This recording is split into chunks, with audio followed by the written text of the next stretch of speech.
చిరంజీవి గారు ఎలాంటి hard work చేశారు?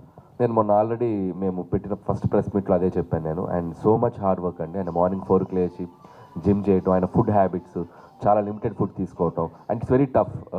ఆయన ఈ సినిమా కోసం ఆడియన్స్కి నేను కరెక్ట్గా కనపడాలి, నా ఫిట్నెస్ కరెక్ట్గా తెలియాలి వాళ్ళకి అని చెప్పి చాలా కేర్ తీసుకున్నారు. ఆ కేర్ తీసుకోవటం ఈరోజు ఆయన సినిమాలో రిఫ్లెక్ట్ అవుతుంది, ఆయన కష్టం రిఫ్లెక్ట్ అవుతుంది. డెఫినెట్గా ఆడియన్స్ కూడా చూసిన వాళ్ళందరూ ఆయన చాలా బాగున్నారు, చాలా బాగున్నారు, దిష్టి తగిలేంత బాగున్నారంటే రోజు నేను అదే చెప్పాను సార్, దిష్టి తీయించుకోండి సార్, అందరు మీరు చాలా బాగున్నారు, చాలా యూత్ఫుల్గా ఉన్నారు, చాలా యూత్ఫుల్గా ఉన్నారని ఆయన చెప్తున్నారంటే ఆయన నవ్వుతూ.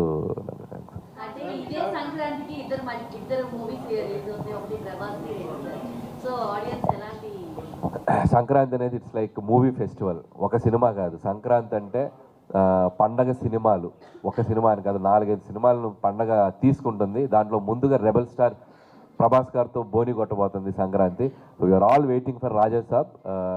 అందులో డార్లింగ్ ప్రభాస్ గారు ఒక స్ట్రాంగ్ ఎంటర్టైన్మెంట్ జోనర్. ఆయన కూడా ఆఫ్టర్ లాంగ్ టైం అంటే pan India films, action films చేశారు. సో ఫస్ట్ టైం ఆయన కూడా ఒక ఎంటర్టైన్మెంట్ లుంగి కట్టుకొని సరదాగా చలాకీగా తిరుగుతుంటే నాకు చాలా ఎక్సైటింగ్గా ఉంది. And definitely you're all exciting for Raja Saab. మాకంటే 3 రోజుల ముందు రిలీజ్ అవుతుంది. Wishing them all the best. And Prabhas గారు అండ్ మారుతి గారు అండ్ పీపుల్స్ మీడియా విశ్వప్రసాద్ గారికి నా బెస్ట్ విషెస్ చెప్తున్నాను. Hope they'll open the Sankranti with a blockbuster, then we will continue that. అది అఫీషియల్గా అనౌన్స్ చేస్తామమ్మా. ట్రైలర్ లాంచ్ ఈవెంట్ అనుకుంటున్నాం. అది టైమింగ్ ఏంటి, ప్లేస్ ఏంటి అనేది మీకు ఈరోజు ఈవినింగ్ గారు రేపు మార్నింగ్ అప్డేట్ ఇస్తారు.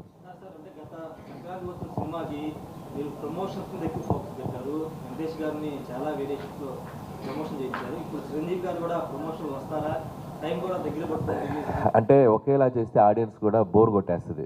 అందుకని మేము కొద్దిగా ఆచి తూచి చేద్దామని డిసైడ్ అయ్యారు.